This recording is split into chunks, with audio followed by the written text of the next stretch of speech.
ಈ ವಿಶ್ವದ ಭಯೋತ್ಪಾದಕರೆಲ್ಲ ಪಾಕಿಸ್ತಾನದಿಂದಲೇ ಹುಟ್ಟಿದ್ದು ಮತ್ತು ರವಾನಿಸಿದ್ದು ಅನ್ನೋದನ್ನ ಮುಷರಫ್ ಹೇಳಿದ ವಿಡಿಯೋ ವೈರಲ್ ಆಗ್ತಾ ಇದೆ. 9/11 ಅಮೆರಿಕದ ವರ್ಲ್ಡ್ ಟ್ರೇಡ್ ಸೆಂಟರ್ಗೆ ಹೊಡೆದಂತ ಬಿನ್ ಲಾಡೆನ್ ಎಲ್ಲಿದ್ದ? ಪಾಕಿಸ್ತಾನದಲ್ಲಿ. ಮುಂಬೈಯಲ್ಲಿ ಬಾಂಬ್ ದಾಳಿ ಮಾಡಿದಂಥ ದಾವೂದ್ನ ನೆಲೆಯಲ್ಲಿತ್ತು? ಪಾಕಿಸ್ತಾನ. 26/11 ದಾಳಿಯ ಮಾಸ್ಟರ್ ಮೈಂಡ್ ಹಫೀಜ್ ಸೈಯದ್ ಪಾಕಿಸ್ತಾನ. ಅಂದ್ರೆ ಪ್ರತಿ ಒಂದು ದೇಶ ಕಟ್ಟಲಿಲ್ಲ, ಅವರು ಬೇರೆ ದೇಶವನ್ನ ಛಿದ್ರಗೊಳಿಸಲಿಕ್ಕೆ ತಮ್ಮ ಇಡೀ ಶಕ್ತಿಯನ್ನು ಬಳಸಿ ಇವತ್ತು ಭಿಕ್ಷೆ ಪಾತ್ರ ಹಿಡಿದು ಕೂತಿದ್ದಾರೆ. ಮುಸ್ಲಿಂ ರಾಷ್ಟ್ರಗಳು ಪಾಕಿಸ್ತಾನದ ಬೆನ್ನಿಗೆ ನಿಲ್ತಾ ಇಲ್ಲ. ತಾಲಿಬಾನ್ ಇವತ್ತು ನಿಲ್ತಾ ಇಲ್ಲ. ಇಡೀ ಅಫ್ಘಾನಿಸ್ತಾನ ಭಾರತವನ್ನ ಉಗೆ ಅಂತ ಹೇಳ್ತಾ ಇದೆ. ಅಫ್ಘಾನ್ ಭಾರತ್ ಬಾಯಿ ಅಂತ ಹೇಳ್ತಾ ಇದೆ. ಪೆಹಲ್ಗಾಮ್ ಪ್ರಕರಣವನ್ನೂ ಕೂಡ ಧರ್ಮದ ಆಧಾರದಲ್ಲಿ ನೋಡುವ ಮೂಲಕ ಆ ಹಸಿ ಜೀವಗಳ ಒಂದು ಬಲಿ ಹಾಕಿದನಲ್ಲ ಆ ದರಿದ್ರಿ, ಆ ಇಡೀ ರಕ್ತಪಿಪಾಸು ಗುಂಪು, ಆ ಗುಂಪನ್ನು ಇವತ್ತು ನೀವು ಇಂಡೈರೆಕ್ಟ್ ಆಗಿ, ಕೆಲವರು ಡೈರೆಕ್ಟ್ ಆಗಿ ಸಮರ್ಥಿಸ್ತೀರಿ. ಭಾರತದೊಳಗೆ ಒಂದು ಪಾಕಿಸ್ತಾನ ಇದೆ. ಭಾರತದೊಳಗೆ ಪಾಕಿಸ್ತಾನಕ್ಕೆ ಜೈ ಎನ್ನುವರಿದ್ದಾರೆ. ಭಾರತದೊಳಗೆ ಪಾಕಿಸ್ತಾನವನ್ನು ಪ್ರೀತಿಸುವ ದರಿದ್ರ ಬುದ್ಧಿಯವರಿದ್ದಾರೆ. ಆದ್ರೆ ಅವರ ದರಿದ್ರ ಬುದ್ಧಿಗೆ ಪಾಕಿಸ್ತಾನದಲ್ಲಿ ಯಾವ ಬೆಲೆ ಇದೆ, ಎಂಥ ನೀಚ ಪಾಕಿಸ್ತಾನ ಅನ್ನೋದನ್ನು ನಿಮಗೆ ಸಾಕ್ಷಿ ಸಮೇತ ಹೇಳಲಿಕ್ಕೆ ಇದ್ದೇನೆ ನಾನು.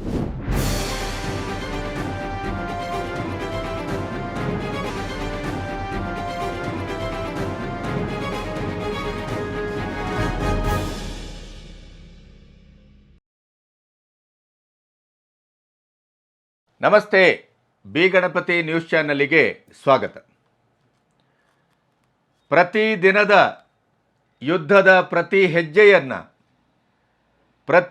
ಹೆಜ್ಜೆಯಲ್ಲಿರಬಹುದಾದಂಥ ಪಾಕಿಸ್ತಾನವನ್ನು ಮಾನಸಿಕವಾಗಿ, ಭಾವನಾತ್ಮಕವಾಗಿ, ಸಂಪೂರ್ಣವಾಗಿ ವಿವಶಗೊಳಿಸುವಂಥ, ಅವರನ್ನು ಧರಾಶಾಯಿಯಾಗುವಂಥ ಕೆಲಸವನ್ನು ಎಷ್ಟು ಅದ್ಭುತವಾಗಿ ಭಾರತ ಮಾಡ್ತಾ ಇದೆ ಅಂತಂದರೆ ನಾವು ನಿರೀಕ್ಷೆ ಮಾಡಲಿಕ್ಕೂ ಸಾಧ್ಯ ಇಲ್ಲ. ಯುದ್ಧ ಅಂದರೆ ನಾವೇನು ಭಾವಿಸ್ತೇವೆ? ಕೇವಲ ಶಸ್ತ್ರಾಸ್ತ್ರಗಳ ಮೂಲಕ, ಸೈನಿಕರ ಮೂಲಕ, ನೆಲ, ಜಲ, ವಾಯು ಈ 3 ಪ್ರದೇಶವನ್ನು ನೆಲೆಯಾಗಿಸಿಕೊಂಡು ಅಖಾಡದಲ್ಲಿ ಯುದ್ಧ ಮಾಡುವುದೇ ಯುದ್ಧ ಅಂತಷ್ಟೇ ನಾವು ಭಾವಿಸಿದ್ದೇವೆ. ಹಾಗಾಗಿನೇ ಭಾರತದಲ್ಲಿ ಕೆಲವು ತಿಳಿಗೇಡಿ ಮಾಧ್ಯಮದವರು, ಸಾಮಾಜಿಕರು, ಪ್ರತಿಪಕ್ಷದವರಂತೂ ಬಿಡಿ, ಅವ್ರಿಗೆ ಅದೇ ಧ್ಯಾನ. ಯಾವಾಗ ಯುದ್ಧ, ಇನ್ನೂ ಎಷ್ಟು ಕಾಯಬೇಕು, ಹೊಕ್ಕಿ ಹೊಡೆತೇವೆ ಅಂತ ಹೇಳ್ತಾ ಇದ್ದವರೆಲ್ಲ ಎಲ್ಲಿದ್ದಾರೆ? ಈ ಥರದ ಪ್ರಶ್ನೆಗಳೆಲ್ಲ ಕೇಳಿ ಬರ್ತಾ ಇದೆ. ಆದರೆ ಇವತ್ತಿನ ವರ್ತಮಾನದಲ್ಲಿ, ಈ ಗ್ಲೋಬಲೈಸೇಷನ್ನಲ್ಲಿ, ಜಾಗತೀಕರಣದ ಹೊತ್ತಿನಲ್ಲಿ ಯುದ್ಧದ ಪರಿಭಾಷೆ ಯಾವ ರೀತಿ ಬದಲಾಗಿದೆ ಮತ್ತು ಬದಲಾದ ಪರಿಸರದಲ್ಲಿ ಯುದ್ಧದ ಒಟ್ಟು ಕಾವನ್ನು ರಕ್ತಪಾತ ಮಾಡದೇನೆ, ರಕ್ತರಹಿತ ಕ್ರಾಂತಿಯನ್ನು, ರಕ್ತರಹಿತವಾಗಿ ಒಂದು ಶತ್ರು ರಾಷ್ಟ್ರವನ್ನು ಮಗ್ಗುಲು ಮುರಿಯುವುದು ಹೇಗೆ ಅನ್ನೋದನ್ನು ಭಾರತ ಬಹಳ ಬಹಳ ಬಹಳ ನಾಜೂಕಾಗಿ ಮಾಡ್ತಾ ಇದೆ. ಹಾಗಾದರೆ ಇವತ್ತಿನ ಒಟ್ಟು ಬೆಳವಣಿಗೆ ಏನು ನೋಡಿ. ನಾವು ಯುದ್ಧಕ್ಕೆ ಸಿದ್ಧ, ಯಾವುದೋ ಹಳೆ ವಿಡಿಯೋವನ್ನು ಮುನೀರ್ ಪ್ರತ್ಯಕ್ಷನಾದವನು ಹಳೆ ವಿಡಿಯೋವನ್ನೇ ಹೊಸ ವಿಡಿಯೋ ಅನ್ನುವ ರೀತಿಯಲ್ಲಿ ಬಿಟ್ಟದ್ದು, ಈ ರೀತಿಯ ಎಲ್ಲ ಅಟಾಟೋಪಗಳನ್ನು ನಾವು ನೋಡ್ತಾ ಇದ್ದೆವು. ಬಿಲಾವಲ್ ಭುಟ್ಟೋ ಏನಂದ್ರು? ನೀರು ನಿಲ್ಲಿಸಿದರೆ ರಕ್ತ ಹರಿಸ್ತೇವೆ ಅಂತಂದರು. ಅದೇ ಬಿಲಾವಲ್ ಭುಟ್ಟೋ ಈಗ ಬಿಲದಿಂದ ಬೇರೆಯೇ ಮಾತಾಡ್ತಾ ಇದ್ದಾರೆ. ಅದನ್ನು ನಿಮ್ಮ ಎದುರಿಡ್ತೇನೆ. ಇನ್ನು ಇಡೀ ಪಾಕಿಸ್ತಾನದ ಪರಿಸ್ಥಿತಿ ಏನಾಗಿದೆ ಅಂತಂದರೆ, ಆಹಾರವನ್ನು 2 ತಿಂಗಳಿಗೆ ಆಹಾರ ಔಷಧವನ್ನು ಸಂಗ್ರಹಿಸಿಕೊಳ್ಳಿ ಅಂತ ಹೇಳುವ ಮಟ್ಟಕ್ಕೆ ಬಂದಿದೆ. ಮುಸ್ಲಿಂ ರಾಷ್ಟ್ರಗಳಿಗೆ ಕಾಲಿಗೆ ಬೀಳ್ತಾ ಇದೆ ಶಾಂತಿ ಶಾಂತಿ ಶಾಂತಿ ಅಂತ. ಭಾರತವನ್ನು ಬಹುದೊಡ್ಡ ರಾಷ್ಟ್ರ, ಆ ದೊಡ್ಡ ರಾಷ್ಟ್ರದಿಂದ ನಮ್ಮ ಯುದ್ಧ ಭೀತಿಯನ್ನು ತಪ್ಪಿಸಿ, ನಮ್ಮನ್ನು ಬದುಕಿಸಿ ಅಂತ ಮುಸ್ಲಿಂ ರಾಷ್ಟ್ರಗಳ ಕಾಲು ಹಿಡಿತಾ ಇದೆ. ಇನ್ನು ಅಮೆರಿಕಕ್ಕಂತೂ ಇನ್ನಿಲ್ಲದಂತೆ ಬೆಗ್ ಮಾಡ್ತಾ ಇದೆ. ಆದರೆ ಅಮೆರಿಕ ನೋ, ಭಯೋತ್ಪಾದಕತೆಯ ನಿರ್ಮೂಲನೆಗೆ ಟೊಂಕ ಕಟ್ಟಿದ ಭಾರತದೊಟ್ಟಿಗೆ ನಾವು ನಿಸ್ಸಂಶಯವಾಗಿ ಯಾವುದೇ ಷರತ್ತಿಲ್ಲದೆ ಭಾರತಕ್ಕೆ ನಾವು ಬೆಂಬಲವನ್ನು ಘೋಷಿಸಿದ್ದೇವೆ, ಬೆಂಬಲಿಗರಾಗಿ ನಿಲ್ತೇವೆ. ಮತ್ತು ಭಯೋತ್ಪಾದಕರ ಹುಟ್ಟಡಗಿಸುವಂಥ ಈ ಕಾರ್ಯದಲ್ಲಿ ನಾವು ನಿಮ್ಮೊಟ್ಟಿಗಿದ್ದೇವೆ ಅಂತ ಭಾರತಕ್ಕೆ ಹೇಳಿ ಆಗಿದೆ. ಅದನ್ನು ಮತ್ತೆ ಮತ್ತೆ ಪುನರುಚ್ಚಾರ. ಯಾಕೆಂತಂದರೆ 9/11 bin Laden, World Trade Center ಮರ್ತೋಗ್ತದ? ಅವರ ವರ್ಲ್ಡ್ ಟ್ರೇಡ್ ಸೆಂಟರ್ ಹೊಡೆದಾಗ ಅವರು ಅಫ್ಘಾನಿಸ್ತಾನದವರೆಗೆ ಪಾಕಿಸ್ತಾನದವರೆಗೆ ಬರ್ತಾರೆ. 10 ವರ್ಷ ಕಣ್ಣಲ್ಲಿ ಎಣ್ಣೆ ಇಟ್ಟು ಕಾದು ಬಿನ್ ಲಾಡೆನ್ನನ್ನು ಪಾಕಿಸ್ತಾನದ ನೆಲದಲ್ಲೇ ಹೊಡೆದೋಡಿಸಿದರು. ಈ ರೀತಿಯ ಒಂದು ಭಯೋತ್ಪಾದಕರ ಬೆನ್ನಟ್ಟಿ ಸಾವಿರಾರು ಲಕ್ಷಾಂತರ ಕಿಲೋಮೀಟರನ್ನು ಬರಬಹುದಂತ ಅಮೆರಿಕ ನಮ್ಮ 26 ಜನ ಅಮಾಯಕರ ಮೇಲೆ, ಅದು ಧರ್ಮ ಕೇಳಿ ಇಂಥ ಅಮಾನುಷವಾಗಿ ಹೊಡೆದವರ ಬೆನ್ನಿಗೆ ನಿಲ್ಲದೇನೆ ಪಾಕಿಸ್ತಾನದ ಪರವಾಗಿ ಮಾತಾಡಿದರೆ ಒಮ್ಮೆ ಇಡೀ ವಿಶ್ವ ಅವರಿಗೆ ಕ್ಯಾಕರಿಸಿ ಹೋಗುತ್ತದೆ. ನಿಮಗೊಂದು ನ್ಯಾಯ, ನಮಗೊಂದು ನ್ಯಾಯನ ಅಂತ. ಹೀಗೆ ಇಡೀಯದಾಗಿ ಹೆಡೆಮುರಿ ಕಟ್ಟಿ ನಮ್ಮ ರಫೇಲ್ಗಳು ಗಂಗಾ ಎಕ್ಸ್ಪ್ರೆಸ್ಸಲ್ಲೇ Rafale MiG 29, IAF Mirage 2000 fighter jet, helicopter Ganga express ಹೈವೇಯಲ್ಲೇ ಭಾರತ ಪ್ರಯಾಗನ್ನು ಜೋಡಿಸ್ತಾ ಇರುವಂಥ ಆ ಹೈವೇಯಲ್ಲೇ ವೀರೋಚಿತವಾಗಿ ರಣಾರ್ಭಟವನ್ನು ಮಾಡಿದೆ ಪ್ರತಿ ಒಂದು ಕಡೆ. ಆಮೇಲೆ ಕದನ ವಿರಾಮವನ್ನು, ಶಿಮ್ಲಾ ಒಪ್ಪಂದವನ್ನು ರದ್ದು ಮಾಡಿದ್ದೇ ಪಾಕಿಸ್ತಾನ. ಅದರ ರದ್ದತಿಯ ಬೆನ್ನಲ್ಲೇ ಮೇಲಿಂದ ಮೇಲೆ ಕದನ ವಿರಾಮವನ್ನು ಉಲ್ಲಂಘಿಸ್ತಾ ಇದೆ. ಆಮೇಲೆ ಇಡೀಯದಾಗಿ NIA ಕಂಪ್ಲೀಟ್ ಸಾಕ್ಷ್ಯವನ್ನು ತೆರೆದಿಟ್ಟಿದೆ. ಅಷ್ಟೇ ಅಲ್ಲ, ಪಾಕಿಸ್ತಾನದಿಂದಲೇ ಸಾಕ್ಷ್ಯ ಬಂದಿದೆ. ಪಾಕಿಸ್ತಾನದ ಅವಸ್ಥೆ ಏನಾಗಿದೆ ಅಂದರೆ, ನಾನು ಕಳ್ಳ, ನಾನು ಅಪರಾಧಿ, ನಾನೇ ಭಯೋತ್ಪಾದಕರನ್ನು ಇಲ್ಲಿವರೆಗೆ ಸಾಕಿದ್ದು, ನನ್ನ ತಪ್ಪಾಗಿದೆ ಅಂಥೇಳಿ ಗೋಳಿಡುವ ಪರಿಸ್ಥಿತಿ ಭಾರತ ತಂದು ನಿಲ್ಲಿಸಿದೆ.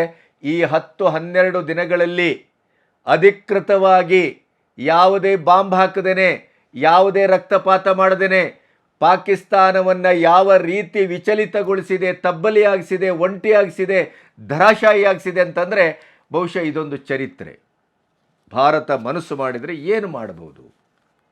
ಯುದ್ಧವಿಲ್ಲದೆ ನಿಮ್ಮನ್ನು ಅತ್ಯಂತ ನಿಕೃಷ್ಟವಾಗಿ ಇಡೀ ಪ್ರಪಂಚದ ಎದುರು ಭಿಕ್ಷಾಪಾತ್ರೆ ಹಿಡಿದು ನಿಮ್ಮನ್ನು ಇಡೀ ಪ್ರಪಂಚದ ನಂಬರ್ 1 ಬೆಗ್ಗರ್ಸ್ ಅಂತ ಮಾಡಿ ತೋರಿಸ್ತೇನೆ ಅನ್ನುವ ಆ ಹಠವನ್ನು ಸಾಧಿಸಿ ನಿಂತಿದೆ ಭಾರತ. ಹಾಗಾದರೆ ಈ ಎಲ್ಲ ಡೆವಲಪ್ಮೆಂಟ್ಗಳು ಏನೇನು ಆಗ್ತಾ ಇದೆ ಅನ್ನೋದನ್ನು 1 by 1 ನಿಮಗೆ ವಿವರಿಸ್ತಾ ಹೋಗ್ತಾನೆ. ಇಲ್ಲಿಯವರೆಗೆ ನನ್ನ ಚಾನಲನ್ನು ಸಬ್ಸ್ಕ್ರೈಬ್ ಮಾಡದೇ ಇದ್ದರೆ ಸಬ್ಸ್ಕ್ರೈಬ್ ಮಾಡಿ, ಮತ್ತು ಈ ಹೊತ್ತಿನಲ್ಲಿ ಭಾರತ್ ಮಾತಾ ಕಿ ಜೈ ಅಂತ ಭಾವನಾತ್ಮಕವಾಗಿ, ಸಾಮಾಜಿಕವಾಗಿ, ಸಾಂಸ್ಕೃತಿಕವಾಗಿ, ನಮ್ಮ ವೈಯಕ್ತಿಕವಾಗಿ ನಮ್ಮಲ್ಲಿ ಸಾಧ್ಯವಿರುವ ನೆಲೆಯಲ್ಲಿ ನಾವು ಭಾರತವನ್ನು ಒಗ್ಗೂಡಿಸುವ, ಭಾರತದ ಸಾರ್ವಭೌಮತೆಯನ್ನು ಇವತ್ತು ಸುರಕ್ಷಿತವಾಗಿ ಉಳಿಸುವ ಮತ್ತು ಭಾರತದ ಭೂಶಿರವನ್ನು ಕತ್ತರಿಸಿಕೊಟ್ಟಂಥ ಪಾಪಿಗಳು ನಮ್ಮ ಭಾರತದ ರಾಜಕೀಯ ಧುರೀಣರು ಮಾಡದಂಥ ಕೆಲಸವನ್ನು ಚಾರಿತ್ರಿಕವಾಗಿ ಇವತ್ತೇನು ಸರಿ ಮಾಡಲಿಕ್ಕೆ ಹೊರಟಿದ್ದಾರೆ ಮೋದಿಯವರು, ಅವರಿಗೆ ನಾವು ಬೆಂಬಲವಾಗಿ ನಿಲ್ಲಬೇಕು. ಯಾಕೆಂತಂದರೆ ಭಾರತದೊಳಗೇ ಒಂದು ಪಾಕಿಸ್ತಾನ ಇದೆ, ಭಾರತದೊಳಗೇ ಪಾಕಿಸ್ತಾನಕ್ಕೆ ಜೈ ಎನ್ನುವರಿದ್ದಾರೆ, ಭಾರತದೊಳಗೇ ಪಾಕಿಸ್ತಾನವನ್ನು ಪ್ರೀತಿಸುವ ದರಿದ್ರ ಬುದ್ಧಿಯವರಿದ್ದಾರೆ. ಆದರೆ ಅವರ ದರಿದ್ರ ಬುದ್ಧಿಗೆ ಪಾಕಿಸ್ತಾನದಲ್ಲಿ ಯಾವ ಬೆಲೆ ಇದೆ, ಎಂಥ ನೀಚ ಪಾಕಿಸ್ತಾನ ಅನ್ನೋದನ್ನು ನಿಮಗೆ ಸಾಕ್ಷಿ ಸಮೇತ ಹೇಳಲಿಕ್ಕೆ ಇದ್ದೇನೆ ನಾನು. ಅದಕ್ಕೂ ಮೊದಲನೇದಾಗಿ ಜಮಾತೆ ಉಲಾಮಾ ಇಸ್ಲಾಮಿಕ್ ಚೀಫು ಮೊದಲ ಬಾರಿಗೆ ಹೇಳಿದ್ದಾರೆ ಪಾಕಿಸ್ತಾನದ ಪ್ರಧಾನಿಗೆ ಮತ್ತು ಆರ್ಮಿಗೆ, ಕಾಶ್ಮೀರದ ಪ್ರಶ್ನೆಯನ್ನು ಬಿಡಿ, ಮೊದಲು ಅಫ್ಘಾನಿನ ಕಡೆ ಗಮನವಹಿಸಿ, ಅಫ್ಘಾನು ಬಹಳ ವೇಗದಲ್ಲಿ ದಂಡೆತ್ತಿ ಬರ್ತಾ ಇದೆ, ಆಮೇಲೆ ಬಲೂಚಿಸ್ತಾನದಲ್ಲಿ ರಕ್ತಪಾತ ಆಗ್ತಾ ಇದೆ, ಅದನ್ನು ಮೊದಲು ಗಮನಿಸಿ ಅಂತ ಅವರು ಅಲ್ಲಿ ಹೇಳಿದ್ದಾರೆ, ಅವರು ಪ್ರತಿಪಕ್ಷದವರು. ಇನ್ನು ಮುನೀರ್ ಎಲ್ಲಿ ಹೋದ ಅಂತ ಗೊತ್ತಿರಲಿಲ್ಲ, ಪ್ರತ್ಯಕ್ಷರಾಗಿದ್ದಾರೆ. ಅವರೇ ಸ್ವತಃ ಈ ಪೆಹಲ್ಗಾಮಿನ ಮಾಸ್ಟರ್ ಮೈಂಡ್ ಅನ್ನೋದನ್ನು ಅವರದೇ ಆರ್ಮಿಯ ರಿಟೈರ್ಡ್ ಆಫೀಸರ್ ಹೇಳಿದ್ದನ್ನು ನಿಮ್ಮ ಎದುರಿಡ್ತೇನೆ. ಅದಕ್ಕೂ ಮೊದಲು ಈಗ ಟೆರರ್ ಫಂಡ್ ವಾಚ್ ಡಾಗ್ ಅಂತಿದೆ. ಈ ಟೆರರ್ ಫಂಡ್ ವಾಚ್ ಡಾಗ್ ಅಂದರೆ ಏನು? FATF. ಈಗ ಈ ಫಂಡಿನ ಮೇಲೆ ಭಾರತ ಕಣ್ಣಿಟ್ಟಿದೆ. IMF ಮತ್ತು ವರ್ಲ್ಡ್ ಬ್ಯಾಂಕಿನಿಂದ ಪಾಕಿಸ್ತಾನ ಏನು ಹಣವನ್ನು ಬಾರೋ ಮಾಡ್ತಾ ಇತ್ತು ಅದರ ಮೇಲೆ ಈಗ ಕಣ್ಣಿಟ್ಟು ಪಾಕಿಸ್ತಾನವನ್ನು ಆರ್ಥಿಕವಾಗಿ ನಾಮಾವಶೇಷ ಮಾಡುವಂಥ ಕೆಲಸವನ್ನು ಅಂತಾರಾಷ್ಟ್ರೀಯ ಮಟ್ಟದಲ್ಲಿ ಮಾಡಲಿಕ್ಕೆ ಹೊರಟಿದೆ. ಇದು ಒಂದು ಅತಿ ದೊಡ್ಡ ಬ್ರಹ್ಮಾಸ್ತ್ರ, ಅತಿ ದೊಡ್ಡ ಒಂದು ಫಿನಾನ್ಷಿಯಲ್ ಸ್ಟ್ರೈಕ್, ಇದು ಏರ್ ಸ್ಟ್ರೈಕ್ ಇದ್ದಂಗೆ, ಸರ್ಜಿಕಲ್ ಸ್ಟ್ರೈಕ್ ಇದ್ದ ಹಾಗೆ. ಇದನ್ನು ಮಾಡಲಿಕ್ಕೆ ಭಾರತ ಬಹುತೇಕವಾಗಿ ಈಗ ಸಮರ್ಥವಾಗಿದೆ. ಹಾಗಾದರೆ ಏನದು ಅಂತ, ಈ FATF ಭಾಗವಾಗಿರುವಂಥ 20 ರಾಷ್ಟ್ರಗಳು ಈಗಾಗಲೇ ಭಾರತಕ್ಕೆ ಬೆಂಬಲವನ್ನು ಘೋಷಿಸಿದೆ. ಯಾಕೆ? ಪಾಕಿಸ್ತಾನ ಟೆರರಿಸ್ಟ್ಗಳನ್ನು ಕಳೆದ 30 ವರ್ಷಗಳಿಂದ ನಾವೇ ಸಾಕ್ತಾ ಇದ್ದೇವೆ ಅನ್ನುವಂಥ ಅಲ್ಲಿಯ ರಕ್ಷಣಾ ಮಂತ್ರಿ, ಇನ್ನು ಮುಷರಫ್ ಅದನ್ನೇ ಹೇಳಿದ್ದಾರೆ, ಬಿನ್ ಲಾಡೆನ್ ನಮ್ಮ ಹೀರೋ, ನಾವೇ ಇಡೀದಾದಂಥ ಪ್ರಪಂಚದ ಎಲ್ಲ ಉಗ್ರಗಾಮಿಗಳನ್ನು ಸಾಕಿದ್ದು, ಸಲಹಿದ್ದು, ಅದನ್ನು ಸಲಹಿ ಸಾಕಿ ರಫ್ತು ಮಾಡಿದ್ದು ಯಾವ ದೇಶ ಅಂತಂದರೆ ಅದು ಪಾಕಿಸ್ತಾನ. ಅದನ್ನು ಒಂದು ವಿಡಿಯೋದಲ್ಲಿ, ಸಂದರ್ಶನದಲ್ಲಿ ವಿವರವಾಗಿ ಹೇಳಿದ್ದಾರೆ. ಅದೀಗ ವೈರಲ್ ಆಗ್ತಾ ಇದೆ ಒಂದು. ಆಮೇಲೆ ಪೆಹಲ್ಗಾಮಿನ ಇಡೀದಾದಂಥ ಘಟನೆಯಲ್ಲಿ ಪಾಕಿಸ್ತಾನದ ಕೈವಾಡ ಹೇಗಿದೆ ಅನ್ನೋದನ್ನು ಇವತ್ತು ಪ್ರಪಂಚಕ್ಕೆ, ಎಲ್ಲ ದೇಶಕ್ಕೂ ಸಾಕ್ಷ್ಯ ಸಮೇತ ಕೊಟ್ಟಿದೆ. ಹಾಗಾಗಿ ಈಗ ಈ FATF ಅಲ್ಲಿ ಪಾಕಿಸ್ತಾನವನ್ನು ಬ್ಲ್ಯಾಕ್ ಲಿಸ್ಟಿಗೆ ಸೇರಿಸಬೇಕು, ಕಪ್ಪು ಪಟ್ಟಿಗೆ ಸೇರಿಸಬೇಕು, ಅದು ಮೊದಲ ಆದ್ಯತೆ. ಒಮ್ಮೆ ಆಗದೇ ಇದ್ದರೆ ಗ್ರೇ ಲಿಸ್ಟ್ಗಂತೂ ಸೇರಿಸಲೇಬೇಕು. ಭಾರತದ ಒಂದು ಒತ್ತಾಯ ಇದು. ಬ್ಲ್ಯಾಕ್ ಲಿಸ್ಟಿಗೆ ಸೇರಿಸಿದರೆ ಅದು ಪಾಕಿಸ್ತಾನಕ್ಕೆ ಸಾರ್ವಕಾಲಿಕ ಮಾರಣಾಂತಿಕ, ಅದು ಗ್ರೇ ಲಿಸ್ಟು ಆತ್ಮಘಾತುಕ, ಯಾವುದು ಬಚಾವಿದ್ದೇನಿಲ್ಲ. ಅದು ಹೇಗೆ? ಈಗ IMF ಯಾವುದೇ ಸಾಲವನ್ನು ಕೊಡುವುದಿಲ್ಲ ಈ ಬ್ಲ್ಯಾಕ್ ಲಿಸ್ಟಿಗೆ ಸೇರಿಸಿದರೆ ಅಥವಾ ಗ್ರೇ ಲಿಸ್ಟಿಗೆ ಸೇರಿಸಿದರೆ. ಈಗಾಗಲೇ ಆರ್ಥಿಕ ಶಿಸ್ತನ್ನು ನೀವು ಉಲ್ಲಂಘಿಸಿದಿರಿ, ಆ ಕಾರಣಕ್ಕೆ ನಿಮಗೆ ಯಾವುದೇ ಫಂಡನ್ನು ನಾವು ಕೊಡಲಿಕ್ಕೆ ಆಗೋದಿಲ್ಲ ಅಂತ IMF ಪಾಕಿಸ್ತಾನವನ್ನು ಬಹಳ ಇಕ್ಕಟ್ಟಿನಲ್ಲಿ ಸಿಲುಕಿಸಿದೆ. ಬಾಂಗ್ಲಕ್ಕೆ ಬ್ಲ್ಯಾಕ್ ಲಿಸ್ಟ್ಗೆ ಹಾಕಿದೆ, 1 ರೂಪಾಯಿಯನ್ನು ಕೊಡ್ತಾ ಇಲ್ಲ. ಈ ಪೆಹಲ್ಗಾಮ್ ಘಟನೆಯ ಹಿಂದಿನ ಪಾಕ್ ಕೈವಾಡದ ಟೆರರಿಸ್ಟ್ಗಳ ಪ್ರಾಯೋಜಕತ್ವವನ್ನು ಎಲ್ಲ ಸಾಕ್ಷ್ಯಗಳನ್ನು ಕೊಟ್ಟಿರೋದ್ರಿಂದ 20 ರಾಷ್ಟ್ರ ಈಗಾಗಲೇ ಭಾರತಕ್ಕೆ ಒಂದು ಇದನ್ನು ಏನೋ ಈ ನಿಮ್ಮ ಪ್ರಯತ್ನಕ್ಕೆ ನೀವು ಬೆಂಬಲವನ್ನು ಸೂಚಿಸ್ತೇವೆ ಅಂತ ಹೇಳಿರೋದ್ರಿಂದ ಗ್ರೇ ಲಿಸ್ಟ್ ಅಂತೂ ಗ್ಯಾರಂಟಿ. ಹಿಂದೆ ಚೈನಾ ಮತ್ತು ಅಮೆರಿಕ ಬೇರೆ ಬೇರೆ ಕಾರಣಕ್ಕಾಗಿ ಪಾಕಿಸ್ತಾನವನ್ನು ಬೆಂಬಲಿಸಿದ್ರಿಂದ ಅವರು ಬಚಾವಾಗಿದ್ದರು, ಬ್ಲ್ಯಾಕ್ ಲಿಸ್ಟಿಗೆ ಹೋಗುವುದನ್ನು ತಪ್ಪಿಸ್ಕೊಂಡಿದ್ರು. ಈ ಸರಿ ಭಾರತದ ಪರವಾಗಿ ಅಮೆರಿಕ ಅಂತೂ ನಿಂತೇ ನಿಲ್ತದೆ, ಚೈನಾ ಗೊತ್ತಿಲ್ಲ. ಆದರೂ 20 ರಾಷ್ಟ್ರ ನಮ್ಮ ಪರವಾಗಿರೋದ್ರಿಂದ ಅವರಿಗೆಲ್ಲಾದರೂ ಉಸಿರಾಡಲಿಕ್ಕೆ IMF ಮತ್ತು ವರ್ಲ್ಡ್ ಬ್ಯಾಂಕಿಂದ ಏನು ದುಡ್ಡು ಬರ್ತಾ ಇತ್ತು ಅದಕ್ಕೂ ಕೂಡ ಕತ್ತರಿ ಹಾಕುವ, ಅದಕ್ಕೂ ಕೂಡ ಕೊಡಲಿ ಹಾಕುವ ಕೆಲಸವನ್ನು ಭಾರತ ಮಾಡ್ತಾ ಇದೆ. ಅಂದರೆ ಇದು ಯಾವ ರೀತಿ ಯುದ್ಧ ಅಂತ ಭಾವಿಸಿ ನೀವು. ಅಂದರೆ ಪಾಕಿಸ್ತಾನಕ್ಕೆ ಇರುವ ಎಲ್ಲ ಸೋರ್ಸನ್ನು ಕಟ್ ಮಾಡ್ತಾ ಇದೆ. ಈಗಾಗಲೇ ಭಾರತ ಕೈಗೊಂಡಂಥ ಸಿಂಧ್ ನದಿಯ ರದ್ದತಿ ಏನಿದೆ ಅದು ಸಂಪೂರ್ಣವಾಗಿ ಅಲ್ಲಿ 80-88% ಕೃಷಿ ಚಟುವಟಿಕೆಗಳಿಗೆ ಮತ್ತು ಕುಡಿಯುವ ನೀರಿಗೆ ಸಂಪೂರ್ಣವಾಗಿ ಅದು ಕತ್ತರಿ ಹಾಕಿದೆ. ಆ ಮೂಲಕ ಅಲ್ಲಿಯ GDPಯು ಪಾತಾಳಕ್ಕೆ ಕುಸಿದಿದೆ, ಅದು ನಮಗೆ ಗೊತ್ತು. ಇನ್ನು ಬೇರೆ ಬೇರೆ ಎಲ್ಲ ರೀತಿಯ ದಿಗ್ಬಂಧನ ಆಗಿದೆ. ಇದು ಬಹಳ ಬಹಳ ದೊಡ್ಡ ಮಾಸ್ಟರ್ ಸ್ಟ್ರೋಕ್ ಇದು. ಯಾಕೆಂತಂದರೆ ಅದಕ್ಕೆ ಆರ್ಥಿಕವಾದಂಥ ಯಾವ ಸೋರ್ಸುಗಳು ಇಲ್ಲ. ಪಾಕಿಸ್ತಾನದಲ್ಲಿ 6 ತಿಂಗಳಿಂದ ಮನೆಗಳಲ್ಲಿ ಸಿಲಿಂಡರ್ ಇಲ್ಲ, ಯಾವುದೇ ಒಂದು ಆಹಾರ ತಿನ್ನಲಿಕ್ಕೆ ಕೊಂಡುಕೊಳ್ಳುವಂಥ ಯಾವ ವ್ಯವಸ್ಥೆಯೂ ಇಲ್ಲ. ಯಾವುದೋ ಒಂದು ಚೈನಾ ಗೂಡಿಸಿದ್ದಂಥ ಒಂದು ಮಾಲಲ್ಲಿ ನಿನ್ನೆ ಒಂದು ವಿಡಿಯೋ ಬಂದಿದೆ, ಸಾರ್ವಜನಿಕರು ಹೋಗಿ ಎಲ್ಲ ಲ್ಯಾಪ್ಟಾಪು ಅದು ಇದು ಎಲ್ಲವನ್ನ ಎತ್ಕೊಂಡು ಓಡೋಗ್ತಾ ಇದ್ದಾರೆ. ಈ ಥರದ ಅರಾಜಕತೆ ಈಗಾಗಲೇ ಹುಟ್ಕೊಂಡಿದೆ. ಈ ಗ್ರೇ ಲಿಸ್ಟ್ಗೆ ಸಪೋಸ್ ಹೋದರೆ ಮತ್ತೆ ಪಾಕಿಸ್ತಾನ ಈಗಾಗಲೇ 2008ರಿಂದ 2019ರವರೆಗೆ ಗ್ರೇ ಲಿಸ್ಟಲ್ಲಿತ್ತು. ಆ ಮೂಲಕ $7 ಬಿಲಿಯನ್ IMF ಫಂಡ್ ನೇರವಾಗಿ ಅಲ್ಲಿ ಇನ್ನೊಂದು ಆಪಾದನೆಯನ್ನು ಭಾರತ ಮಾಡಿದೆ. ಇದು ಬಹಳ ಬಹಳ ಮುಖ್ಯವಾದದ್ದು. ಯಾವುದೇ ವರ್ಲ್ಡ್ ಬ್ಯಾಂಕು IMFನಿಂದ ತಗೊಂಡಂಥ ಸಾಲ, ಆರ್ಥಿಕ ಒಂದು ಅನುದಾನ ಏನಿದೆ ಅದು ಯಾವ ಉದ್ದೇಶಕ್ಕೆ ಬಳಸಬೇಕು, ಅದಕ್ಕೆ ಬಳಸಬೇಕು. ಕೃಷಿಗಾದರೆ ಕೃಷಿ, ಮಕ್ಕಳ ಅಭಿವೃದ್ಧಿ. ಆದರೆ ಇಲ್ಲಿ ಈಚೆಗೆ $7 ಬಿಲಿಯನ್ ಅದನ್ನು ಮಕ್ಕಳ ಶೈಕ್ಷಣಿಕವಾದ ಅಭಿವೃದ್ಧಿಗೆ ಅಂತ ತೆಗೆದುಕೊಂಡದ್ದು, ಅದನ್ನು ನೇರವಾಗಿ ಟೆರರಿಸ್ಟ್ ಅಕೌಂಟಿಗೆ ಅದನ್ನು ಟ್ರಾನ್ಸ್ಫರ್ ಮಾಡಿದ್ದು ಭಾರತದ ಹತ್ರ ಸಾಕ್ಷಿ ಇದೆ. ಇದು ಭಾಳ ಇಂಪಾರ್ಟೆಂಟ್. ಭಾರತದ ಹತ್ರ ಅದರ ಸಾಕ್ಷಿ ಇದೆ. ಇದು ದೊಡ್ಡ ಅಪರಾಧ. ಈ ಅಪರಾಧ FATFನ ದೃಷ್ಟಿಯಲ್ಲಿ, ಅದರ ಒಟ್ಟು ಮಿತಿಯಲ್ಲಿ ಯಾವ ಹಣವನ್ನು ಯಾವ ಕಾರಣಕ್ಕೆ ತಗೊಳ್ತಾರೋ ಅದೇ ಕಾರಣಕ್ಕಾಗಿ ಬಳಸ್ಕೋಬೇಕು, ಬೇರೆ ಕಾರಣಕ್ಕಾಗಿ ಬಳಸುವಂಗಿಲ್ಲ. ಪಾಕಿಸ್ತಾನ ಬೇರೆ ಕಾರಣಕ್ಕಾಗಿ ಬಳಸಿದೆ, ಅದರ ಸಾಕ್ಷ್ಯ ನಮ್ಮ ಹತ್ರ ಇದೆ. ಆದ್ದರಿಂದ ಅವರನ್ನು ಬ್ಲ್ಯಾಕ್ ಲಿಸ್ಟ್ಗೆ ಹಾಕಬೇಕು.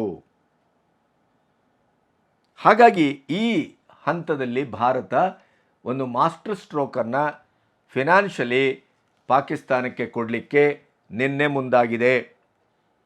ಬ್ಲ್ಯಾಕ್ ಅಲ್ಲದೆ ಇದ್ದರೂ ಗ್ರೇ ಲಿಸ್ಟಿಗೆ ಸೇರಿದರೂ ಪಾಕಿಸ್ತಾನ ಕಥಮ್. ಗ್ರೇ ಲಿಸ್ಟಿಗೆ ಸೇರಿದರೆ ಆಗುವ ದುಷ್ಪರಿಣಾಮ ಏನು ಅಂತ ನೋಡಿದ್ರೆ, ಫಾರಿನ್ ಇನ್ವೆಸ್ಟ್ಮೆಂಟ್ ಕವಡೆ ಕಾಸು ಬರುವುದಿಲ್ಲ. ಈಗಾಗಲೇ ದೋ ಕವಡೆ ಕಾ ದೇಶ ಅಂಥೇಳಿ ಪಾಕಿಸ್ತಾನವನ್ನು ವ್ಯಂಗ್ಯ ಮಾಡ್ತಾ ಇದ್ದಾರೆ. ಚೈನಾ ಈಗಾಗಲೇ ಸೆಕ್ಯೂರಿಟಿ ಪ್ರಾಬ್ಲಮ್ ಅಂಥೇಳಿ ತಾನು ಒಪ್ಪಿಕೊಂಡಂಥ, ತನ್ನ ಇನ್ವೆಸ್ಟ್ ಮಾಡಿದಂಥ ಬಹುತೇಕ ಕೆಲಸಗಳನ್ನು ಅರ್ಧದಲ್ಲಿ ಬಿಟ್ಟು ಓಡಿದೆ. ಅದರ ಆಪ್ತ ರಾಷ್ಟ್ರ ಅದು. ಹೀಗಿರುವಾಗ ಇನ್ಯಾರು ಬರ್ತಾರೆ? ಯಾರೂ ಬರೋದಿಲ್ಲ. ಅದು ಒಂದು. ಈಗಾಗಲೇ 2008ರಿಂದ 2019 ಗ್ರೇ ಲಿಸ್ಟಲ್ಲಿ ಇತ್ತು. ಆ ಮೂಲಕ $38 ಬಿಲಿಯನ್ ಪಾಕಿಸ್ತಾನ ಕಳ್ಕೊಂಡಿದೆ. ಈಗ ಮತ್ತೆ ಗ್ರೇ ಲಿಸ್ಟ್ಗೆ ಸೇರಿಸಿದರೆ ವರ್ಲ್ಡ್ ಬ್ಯಾಂಕ್ ಹಣ ಕೊಡುವುದಿಲ್ಲ, IMF ಕೊಡುವುದಿಲ್ಲ, ತಿನ್ನಲು ಮೊದಲೇ ಅನ್ನ ಇಲ್ಲ. ಇನ್ನು ಈ ರೀತಿಯ ಒಂದು ಆರ್ಥಿಕ ದಿಗ್ಬಂಧನ ವಿಧಿಸಿಬಿಟ್ರೆ ಪಾಕಿಸ್ತಾನದ ಒಟ್ಟು ಶ್ವಾಸ ಬಂದಾಗತ್ತೆ. ಹಾಗಾಗಿ ಇದು ಈಗ ಈ ಹೊತ್ತಿಗೆ ಕೊಡ್ತಾ ಇರುವಂಥ ಮೊದಲ ಮಾಸ್ಟರ್ ಸ್ಟ್ರೋಕ್. ಭಾರತ ಯುದ್ಧವನ್ನು ಹೇಗೆ ಮಾಡ್ತಾ ಇದೆ ಅನ್ನೋದಕ್ಕೆ ನಿಮಗೆ ಇದೆಲ್ಲ ಒಂದೊಂದು ಸ್ಯಾಂಪಲ್. ಆಮೇಲೆ ಮತ್ತೆ ಈ ವಿಶ್ವದ ಭಯೋತ್ಪಾದಕರೆಲ್ಲ ಪಾಕಿಸ್ತಾನದಿಂದಲೇ ಹುಟ್ಟಿದ್ದು ಮತ್ತು ರವಾನಿಸಿದ್ದು ಅನ್ನೋದನ್ನು ಮುಷರಫ್ ಹೇಳಿದ ವಿಡಿಯೋ ವೈರಲ್ ಆಗ್ತಾ ಇದೆ. In 1979, Soviets invaded Afghanistan. The West and the United States and Pakistan joined. We were coalition partners to fight communism. We launched a jihad in Afghanistan together. 4 kinds of category of people fought that jihad. Number 1, Afghans themselves. Number 2, Mujahideen from all over the world, from the Islamic world. 20 to 30,000 Mujahideen were brought into Afghanistan from all over the Islamic world to fight a jihad against communists, including Osama bin Laden was brought. Then the third, Taliban from our madrasas were trained, equipped, armed and sent in. The fourth category was mercenaries. For 10 years this went on. Look at the impact on our society. After 10 years, Soviet Union gets defeated and everyone leaves this place, leaves Pakistan high and dry. And there is warlordism in Afghanistan. They start killing each other. 12, 15 warlords start fighting, ravaged and destroy their country. And what happened then? 4 million refugees come into Pakistan. Number 1. 20,000 of those mercenaries, those mujahideen who were trained, equipped by us and sent in. Where are they? Where do they go? They are right here, holed up here. And they find Pakistan more comfortable. Obviously that country is ravaged. So they come into our cities and towns. Number 2. Number 3, the Taliban factor emerges. 1995. Number 4 is that these very mercenaries start coalescing into Al-Qaeda. We didn't know what is Al-Qaeda. Did you hear Al-Qaeda before 2000? Never heard. These revolutionaries, these mujahideen became Al-Qaeda. Then the Central Asian republics emerged after 89. There is a movement in Uzbekistan, so Uzbeks came here. Then Chechnya wants independence, the Chechens came here. So all this confusion, all of it brought by Pakistan. This continued till 2001 for 12 years. And then 9/11 happens and all this bombardment and its impact, 2005. So 26 years of warfare, 4 million refugees here, Mujahideen here. This is what has suffered, this is what Pakistan has faced. So militancy, Kalashnikovs, fighting, war, battles in the west, in the east, we are in the center. The world has to understand this. ಅಂದರೆ ಈಗಾಗಲೇ ಪಾಕಿಸ್ತಾನದ ರಕ್ಷಣಾ ಮಂತ್ರಿ ಕಳೆದ 30 ವರ್ಷಗಳಿಂದ ಪಾಶ್ಚಾತ್ಯ ದೇಶಗಳ ಒತ್ತಡ, America ಮತ್ತು ಇಂಗ್ಲೆಂಡು ಮುಖ್ಯವಾಗಿ ನಮ್ಮಿಂದ ಈ ಥರದ ಹೇಸಿಗೆ ಕೆಲಸವನ್ನು, ಟೆರರಿಸ್ಟ್ಗಳನ್ನು ಸಾಕುವ, ಅವರನ್ನು ಸಲಹುವ, ಅವರನ್ನು ರವಾನಿಸುವ ಕೆಲಸವನ್ನು ಮಾಡ್ತಾ ಇದೆ ಅಂಥೇಳಿ ಅವರು ಹೇಳಿದ್ದಾರೆ, ಒಪ್ಕೊಂಡಿದ್ದಾರೆ. ಅದರ ಜೊತೆ ಈಗ ಪಾಕಿಸ್ತಾನದ ಜನ ನಮಗೆ ಕಾಶ್ಮೀರ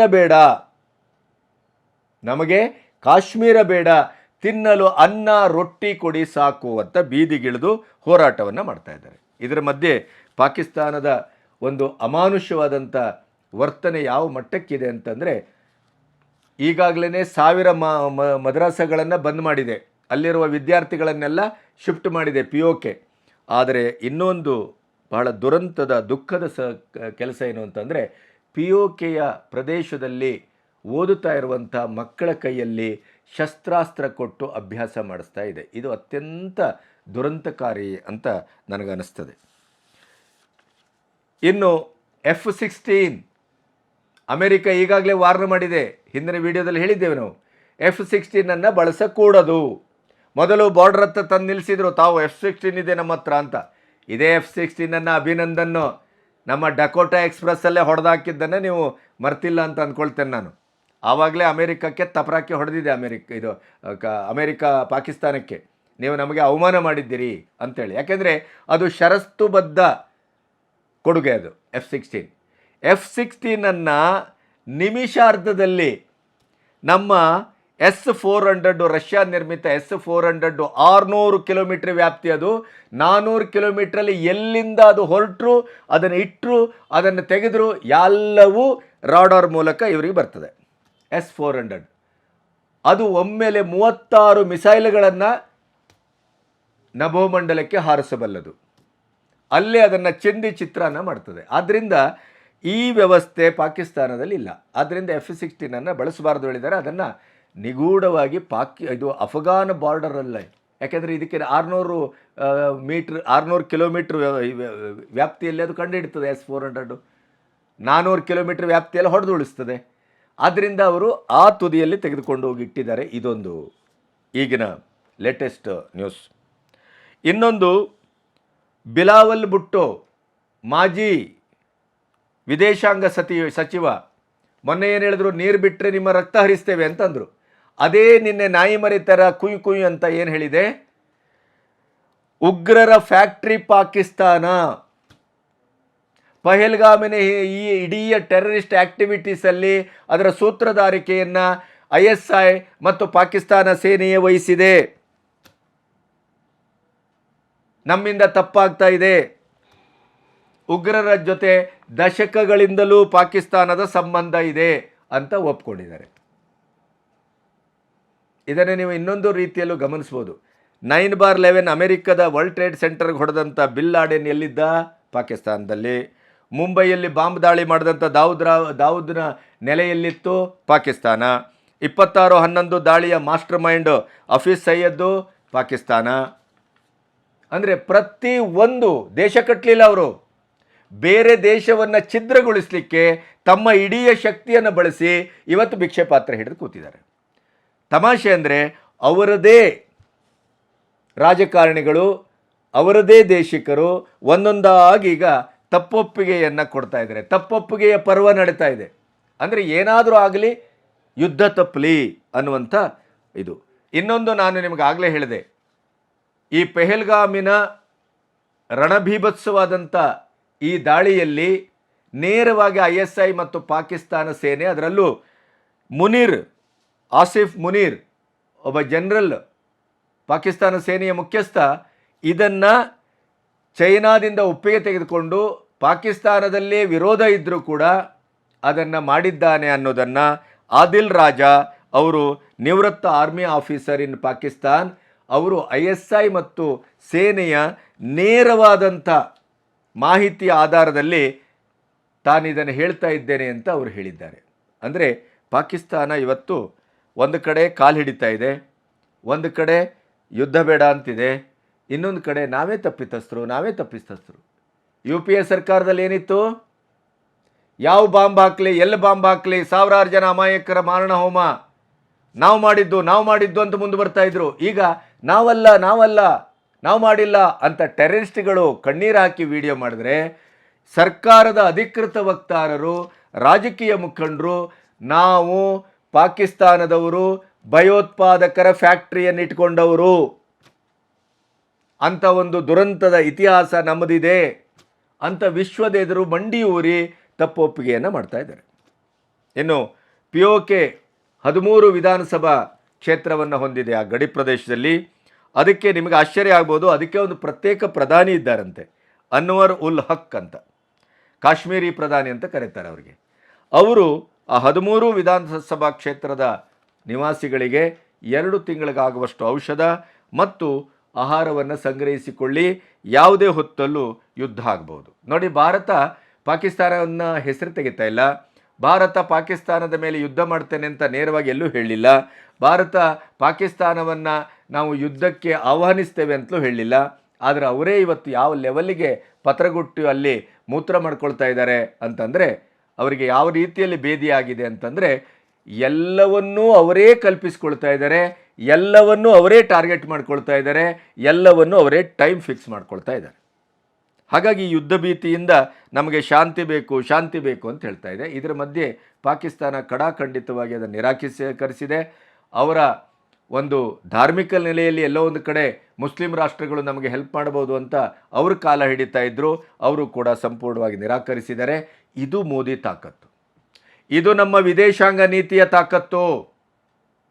ಹೊಕ್ಕಿ ಹೊಡೆತೇವೆ ಅಂತ ಹೇಳೋದು ಇದೇ ಅರ್ಥದಲ್ಲಿ. ಮುಸ್ಲಿಂ ರಾಷ್ಟ್ರಗಳು ಪಾಕಿಸ್ತಾನದ ಬೆನ್ನಿಗೆ ನಿಲ್ತಾ ಇಲ್ಲ, ತಾಲಿಬಾನ್ ಇವತ್ತು ನಿಲ್ತಾ ಇಲ್ಲ. ಇಡೀ ಅಫ್ಘಾನಿಸ್ತಾನ ಭಾರತವನ್ನು ಉಗೆ ಅಂತ ಹೇಳ್ತಾ ಇದೆ. ಅಫ್ಘಾನ್ ಭಾರತ್ ಬಾಯಿ ಅಂತ ಹೇಳ್ತಾ ಇದ್ದಾರೆ. ಅಲ್ಲಿಯ ಮಾರಾಟಗಾರರು, ಅಲ್ಲಿಯ ಸಣ್ಣ ಈ ಸೊಪ್ಪು ತರಕಾರಿ ಮಾರುವವರೆಲ್ಲ ವಿಡಿಯೋ ಮಾಡಿಬಿಟ್ಟಿದ್ದಾರೆ, ಪಾಕಿಸ್ತಾನದ ವಿರುದ್ಧ ಭಾರತ ಯುದ್ಧ ಮಾಡಿ ಅವರನ್ನು ಹೊಡೆಯಬೇಕು ಅಂತ. ಅಂದರೆ ತಾಲಿಬಾನು, ಬಲೂಚಿ ಸ್ವತಂತ್ರವನ್ನು ಬಯಸುವವರು, ಸಿಂಧ್ ಪ್ರದೇಶದ ಹೊಸತಾಗಿ ಹುಟ್ಟುಕೊಂಡಂಥ ಸ್ವತಂತ್ರ ಬೇಕು ಅಂತ ಹೋರಾಟಗಾರರು, ಇವರೆಲ್ಲರೂ ಮೋದಿಯವರೊಟ್ಟಿಗೆ ಆಪ್ತವಾದ ಸಂಬಂಧವನ್ನು ಹೊಂದಿದ್ದಾರೆ.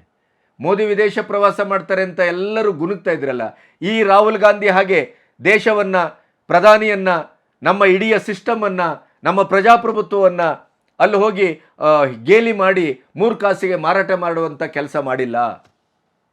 ಪ್ರಜಾಪ್ರಭುತ್ವ ಬಹಳ ದೊಡ್ಡ ಆತಂಕದಲ್ಲಿದೆ, ಚೈನಾದವರೇ ನೀವು ಬನ್ನಿ, ಅಮೆರಿಕದವರೇ ನೀವು ಬನ್ನಿ, ಇಂಗ್ಲೆಂಡ್ನವರೇ ನೀವು ಬನ್ನಿ, ರಕ್ಷಿಸಿ ಅಂತ ಎಲ್ಲಿಯೂ ಮೋದಿಯವರು ಹೇಳಿಲ್ಲ. ಮೋದಿಯವರು 56 ಇಂಚ್ ಎದೆ, ಆ ಎದೆಯನ್ನು ಮೀಕರಿಸಿಕೊಂಡೇ ಹೋದರು.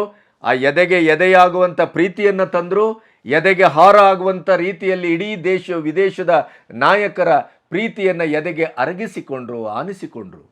ಅದರ ಪರಿಣಾಮ ಇವತ್ತು ಇಡೀ ಪಾಕಿಸ್ತಾನ ಒಂದಾಗಿದೆ. ಸ್ವತಃ ಮುಸ್ಲಿಂ ರಾಷ್ಟ್ರಗಳು, ಸೌದಿ ಅಂತ ರಾಷ್ಟ್ರಗಳು ಅವರನ್ನು ಚೀತು ಅಂತ ಉಗಿದು ಕಳಿಸಿದವೆ. ಇದು ಭಾರತದ ತಾಕತ್ತು. ಇದು ಭಾರತ ಇವತ್ತು ಯುದ್ಧಪೂರ್ವವಾಗಿ ಯಾವುದೇ ರಕ್ತರಹಿತವಾದಂಥ ಯುದ್ಧವನ್ನು ಸಾರಿ ಇವತ್ತು ಪಾಕಿಸ್ತಾನವನ್ನು ತಪರುಗೊಟ್ಟಿಸದಿದ್ದರೆ ಈ ತಂತ್ರದಿಂದ ಇದು ಆಗಬೇಕಾದದ್ದು. ಆಮೇಲೆ ಸಂಪೂರ್ಣವಾಗಿ ಕ್ರಿಕೆಟ್ರಿಗರಿಂದ ಅಷ್ಟೇ ಅಲ್ಲ, ಪಾಕ್ ಪ್ರಧಾನಿಯ ಸೋಷಿಯಲ್ ಮೀಡಿಯಾ ಅಕೌಂಟ್ನಿಂದ ಹಿಡಿದು ಎಲ್ಲವನ್ನು ಬ್ಯಾನ್ ಮಾಡಿದೆ. ಪಾಕಿಸ್ತಾನದ ಎಲ್ಲ ಮೀಡಿಯಾಗಳನ್ನು ಬ್ಯಾನ್ ಮಾಡಿದೆ. ಒಂದು ರೀತಿಯಲ್ಲಿ digital surgical strike already done. ಎಲ್ಲ ರೀತಿಯಿಂದ ಅವರನ್ನು ಹೆಡೆಮುರಿ ಕಟ್ಟುವ ಕೆಲಸ ಆಗ್ತಾ ಇದೆ. ಕೊನೆಯದಾಗಿ ನಿಮಗೆ ಪಾಕಿಸ್ತಾನದ ನೀಚತನ, ಯಾಕೆಂತಂದರೆ ನಮ್ಮಲ್ಲಿ ಈ ಎಡಪಂಥೀಯರು, ಬುದ್ಧಿಜೀವಿಗಳು ವಿಧಾನಸೌಧದಲ್ಲಿ ಪಾಕಿಸ್ತಾನ್ ಜಿಂದಾಬಾದ್ ಅಂತ ಹೇಳುವ ಮಹಾ ಸ್ವಾತಂತ್ರ್ಯ ಸೇನಾನಿಗಳು, ಇಂಥ ದೇಶದ್ರೋಹಿ ಬಡ್ಡಿ ಮಕ್ಕಳೆಲ್ಲ ಇದ್ದಾರಲ್ಲ, ಅವರಿಗೆ ಅರ್ಥ ಆಗಬೇಕು, ಮತ್ತು ಮುಸ್ಲಿಂ ಬಾಂಧವರಿಗೆ ಅರ್ಥ ಆಗಬೇಕು. ಪಾಕಿಸ್ತಾನಕ್ಕೆ ಬಹಳ ಎಂಜಲು ಸುರಿಸುವ, ಪಾಕಿಸ್ತಾನದ ಬಗ್ಗೆ ಪ್ರೀತಿಯನ್ನು ತೋರಿಸುವ, ಪಾಕಿಸ್ತಾನದ ಧ್ವಜವನ್ನು ಹಾರಿಸುವ, ಒಂದೇ ಮಾತರಂ ಬಿಡಿ, ಭಾರತ್ ಮಾತಾ ಕಿ ಜೈ ಅಂತೂ ಕೂಡ ಹೇಳ್ದೇನೆ, ನಮ್ಮ ಅನ್ನ ನಮ್ಮ ನೆಲೆ ಎಲ್ಲವನ್ನೂ ಊಟ ಮಾಡಿಕೊಂಡು ಪಾಕಿಸ್ತಾನಕ್ಕೆ ಪ್ರೀತಿಯನ್ನು ತೋರಿಸುವ, ಜೈಕಾರ ಹಾಕುವ ಈ ಎಲ್ಲ ನಿಸ್ಸೀಮರು, ದೇಶದ್ರೋಹಿಗಳು, ಆತ್ಮದ್ರೋಹಿಗಳು ದಯವಿಟ್ಟು ಗಮನಿಸಿ. ಕಳೆದ 3-4 ದಿನಗಳಿಂದ ಅಟಾರಿ ಬಾರ್ಡರಲ್ಲಿ ಹೆಂಗಸರು ಮಕ್ಕಳನ್ನು ಇಟ್ಕೊಂಡು ಅನ್ನ ಆಹಾರ ನೀರಿಲ್ದೇನೆ ನಮ್ಮನ್ನು ಪಾಕಿಸ್ತಾನದ ಪ್ರಜೆಗಳು ಅಧಿಕೃತವಾಗಿ ನಮ್ಮ ಹತ್ರ ಪಾಸ್ಪೋರ್ಟ್ ಇದೆ, ನಮ್ಮನ್ನು ಒಳಗೆ ಬಿಡಿ ಅಂತಂದರೆ ಬಿಡ್ತಾ ಇಲ್ಲ ಪಾಕಿಸ್ತಾನದವರು. ಅಂಥ ನಿಷ್ಕರುಣಿಗಳು. ಹಿಂದೆ ಕಾರ್ಗಿಲ್ ಯುದ್ಧ ನಡೆದಾಗ ಸೈನ್ಯದಲ್ಲಿ ಮಡದಂಥ ಪಾಕಿಸ್ತಾನದ ಸೈನಿಕರ ಶವವನ್ನು ಕೂಡ ನಿರಾಕರಿಸಿದಂಥ ಕಳ್ಳರವರು, ನೀಚರು. ಅವರನ್ನು, ಅದೇ ಶವವನ್ನು ಭಾರತ ಸರ್ಕಾರ ದಫನ್ ಮಾಡಿತ್ತು. ಯುದ್ಧದಲ್ಲಿ ಸೆರೆ ಸಿಕ್ಕಂಥ ಕೈದಿಗಳು ಭಾರತದ ಜೈಲಿನಲ್ಲಿದ್ದವರನ್ನು ನಮ್ಮವರಲ್ಲ, ನಮಗೆ ಬೇಡ ಅಂತ ಹೇಳಿದಂಥ ನೀಚರು ಇವತ್ತು ತನ್ನದೇ ಪ್ರಜೆಗಳನ್ನು ಬಾರ್ಡರಲ್ಲಿ ಕೊಳೆಸ್ತಾ ಇರುವಂಥ ಅಧಮರು. ಯಾವುದೇ ಭಾರತೀಯ ಮೂಲದಿಂದ ಹೋದಂಥ ಪಾಕಿಸ್ತಾನಕ್ಕೆ ಹೋದರೆ ಮುಸ್ಲಿಮರು ಅಲ್ಲಿ 2ನೇ ದರ್ಜೆಯ ಭಿಕ್ಷುಕರ ಥರ ನೋಡ್ತಾರೆ ಅಂತ ಪಾಕಿಸ್ತಾನದ ಒಬ್ಬ ಸೀನಿಯರ್ ಜರ್ನಲಿಸ್ಟ್ಗಳೇ ಹೇಳಿದ್ದಾರೆ. ಇಂಥ ದುಸ್ಥಿತಿ ಪಾಕಿಸ್ತಾನದಲ್ಲಿ ಇದೆ ಅನ್ನೋದು ನಮ್ಮ ಭಾರತೀಯ ಮುಸ್ಲಿಮರಿಗೇನು ಗೊತ್ತಿಲ್ಲ ಅಂತ ಭಾವಿಸಬೇಡಿ. ಆದರೂ ಕೂಡ ಧರ್ಮದ ನೆಲೆಯಲ್ಲಿ ನಾವು ಬಾಯಿ ಅವರು ಬಾಯಿಗೆ ಹಾಕ್ತಾರೆ ನಿಮಗೆ ಗೂಟನ, ನಿಮ್ಮನ್ನು 3rd ಗ್ರೇಡ್ ಆಗಿ ನೋಡ್ತಾರೆ. ಅವರದೇ ಪ್ರಜೆಗಳನ್ನು ಅವರು ತೆಗೆದುಕೊಳ್ಳಿಕ್ಕೆ ರೆಡಿ ಇಲ್ಲ. ಇಂಥ ನೀಚ ಸಂತತಿಯನ್ನು, ಅವರನ್ನು ಪ್ರೀತಿಸುವ, ಅವರ ಧ್ವಜ ಹಾರಿಸುವ, ಅವ್ರ ಬಗ್ಗೆ ಕರುಣೆ ತೋರಿಸುವ, ಪೆಹಲ್ಗಾಮ್ ಪ್ರಕರಣವನ್ನೂ ಕೂಡ ಧರ್ಮದ ಆಧಾರದಲ್ಲಿ ನೋಡುವ ಮೂಲಕ ಆ ಹಸಿ ಜೀವಗಳ ಒಂದು ಬಲಿ ಹಾಕಿದನಲ್ಲ ಆ ದರಿದ್ರಿ, ಆ ಇಡೀ ರಕ್ತಪಿಪಾಸು ಗುಂಪು, ಆ ಗುಂಪನ್ನು ಇವತ್ತು ನೀವು ಇಂಡೈರೆಕ್ಟಾಗಿ, ಕೆಲವರು ಡೈರೆಕ್ಟಾಗಿ ಸಮರ್ಥಿಸ್ತೀರಿ. OIC ಅಂತ OICಯೇ ಪಾಕಿಸ್ತಾನವನ್ನು ಉಗಿದು ಉಪ್ಪಿನಕಾಯಿ ಹಾಕಿದ್ದಾರೆ. ಫಾರೂಕ್ ಅಬ್ದುಲ್ಲಾ ತಲೆ ತೆಗೆದ ಪ್ರಧಾನಿಯ ಒಂದು ಚಿತ್ರ ಹಾಕಿ ಟ್ವೀಟ್ ಮಾಡಿದ್ದನ್ನು ಉಗ್ರವಾಗಿ ಖಂಡಿಸಿದ್ದಾರೆ. ಆದರೆ ನಮ್ಮ ದೇಶದ ಬಲಪಂಥೀಯರಿಗೆ ಶಾಪ ಹಾಕುವ ಎಡಪಂಥೀಯರು, ಬುದ್ಧಿಜೀವಿಗಳು ನಮ್ಮಲ್ಲೇ ಇದ್ದಾರೆ. ಎಷ್ಟು ಬೇಕು ನಿಮಗೆ, ಅವರದೇ ಅರ್ಥದಲ್ಲಿ, ಅವರದೇ ವ್ಯಾಖ್ಯಾನದಲ್ಲಿ, ಜನಿವಾರದ ಪ್ರಕರಣದಿಂದ ಹಿಡಿದು ಪೆಹಲ್ಗಾಮಿನ ಪ್ರಕರಣದವರೆಗೂ ಏನೂ ನಡೆದೇ ಇಲ್ಲ ಅಂತ. ಯಾಕೆಂದರೆ ಹಿಂದೂಗಳ ಜೀವ ಎಲ್ಲ ಬಿಟ್ಟಿ ಬಿದ್ದಿದೆಯಲ್ಲ, ಹಿಂದೂಗಳ ಜೀವಕ್ಕೆ ಇಲ್ಲಿ ಬೆಲೆಯೇ ಇಲ್ವಲ್ಲ. ಯಾರನ್ನು ಎಷ್ಟೊತ್ತಿಗೆ ಬೇಕಾದ್ರೆ ಇಲ್ಲಿ ಕೊಂದು ಬಿಸಾಡ್ಬಿಡ್ಬೋದಲ್ಲ. ಅದೇ ಒಬ್ಬರು ಮುಸ್ಲಿಮನ ಜಗತ್ತಿನಿಂದ ಯಾರ್ದಾದ್ರೂ ಒಂದು ಹೆಣ ಬೀಳಿ ಅದನ್ನು ಸಹಿಸುವುದಿಲ್ಲ. ಜಾತ್ಯತೀತರೆಲ್ಲ ಎದ್ದು ಬಿದ್ದು ಓಡಿ ಬರ್ತಾರೆ. ಬುದ್ಧಿಜೀವಿಗಳೆಲ್ಲ ಎದ್ದು ಬಿದ್ದು ಓಡಿ ಬರ್ತಾರೆ. ಕಾಂಗ್ರೆಸ್ಸಿಗರ ನೇತೃತ್ವದಲ್ಲಿ ಮಹಾನ್ ಪ್ರತಿಭಟನೆ ನಡೆಯುತ್ತದೆ ಇಸ್ರೇಲು ಮತ್ತು ಹಮಾಸಿನ ಮೇಲೆ ಆದಾಗ. ಇಲ್ಲಿ ನಮ್ಮ ಜೀವಗಳು ಹೋದದಕ್ಕೆ ಪಾಕಿಸ್ತಾನಕ್ಕೆ ಹೋಗಿ ಅಂತ ಎಲ್ಲರೂ ನಿಮ್ಮನ್ನು ಕರೆತಾ ಇದ್ದದ್ದು ಇದೇ ಕಾರಣಕ್ಕಾಗಿ. ಹೋಗಿ. ಅಲ್ಲಿಯ ಪ್ರಧಾನಿ ಮಗಳೇ ಹೇಳಿದ್ದಾರೆ, ನಿಮ್ಮ ಜನ್ಮಕ್ಕೆ, ನಿಮ್ಮ ದೇಶವನ್ನು, ನಿಮ್ಮ ಮಾತೆಯನ್ನು, ನಿಮ್ಮ ತಾಯಿಯನ್ನು ಪ್ರೀತಿಸದೇ ಇದ್ದವರು ನಮ್ಮಲ್ಲಿ ಬರ್ತೀರಾ, ಬಂದರೆ ಖಬರ್ದಾರ್ ಅಂತ ಹೇಳಿದ್ದಾರೆ. ಇಂಥ ಪಾಕಿಸ್ತಾನವನ್ನು ಪ್ರೀತಿಸುವವರು ಇವತ್ತಲ್ಲಿ ಏನೇನು ನಡೀತಾ ಇದೆ, ಪಾಕಿಸ್ತಾನ ಬಾರ್ಡ್ರಲ್ಲಿ ಅವರನ್ನು ಒಳಗಿಬಿಟ್ಟುಕೊಳ್ತಾ ಇಲ್ಲ, ಅವರ ಸೈನಿಕರ ಬಗ್ಗೆ ಅವರಿಗೆ ಕಾಳಜಿ ಇಲ್ಲ, ಯಾವುದೂ ಇಲ್ಲ. ಸೈನಿಕರ ರಾಜೀನಾಮೆ ಪರ್ವ ಇನ್ನೂ ಮುಂದುವರೆದಿದೆ. ಪಾಕಿಸ್ತಾನದ, ಬಾಂಗ್ಲಾದೇಶದ ರೋಹಿಂಗ್ಯಾಗಳನ್ನು, ನುಸುಳುಕೋರರನ್ನು ಎಲ್ಲರನ್ನ ಅಟ್ಟುವ ಕೆಲಸ ಮುಂದುವರೆದಿದೆ. ಪಾಕಿಸ್ತಾನದ ಬಾರ್ಡ್ರಲ್ಲಿ ಇಡೀದಾಗಿ ನಮ್ಮ ಸೇನೆ ಸುತ್ತುವರೆದಿದೆ. ಸಂಪೂರ್ಣವಾಗಿ ಯಾವುದೇ ಕ್ಷಣದಲ್ಲೂ ಯುದ್ಧ ಘೋಷಣೆ ಆಗಬಹುದು, ಬಾಂಬು ಸಿಡಿಬಹುದು. ಭಾರತ ಸೇನೆಯ ಇಡೀ ರಣಾರ್ಭಟ, ಅದಕ್ಕೆ ಹೆದರಿದ ಪಾಕಿಸ್ತಾನ ಇಡೀದಾಗಿ ತನ್ನ ಮಂಡಿ ಊರಿ ಇಡೀ ವಿಶ್ವದ ಎದುರು ಲಬೋ ಲಬೋ ಲಬೋ ಅಂತ ಹೊಯ್ಕೊಳ್ತಾ ಇದೆ. ಭಿಕ್ಷೆ ಬಿಡ್ತಾ ಇದೆ.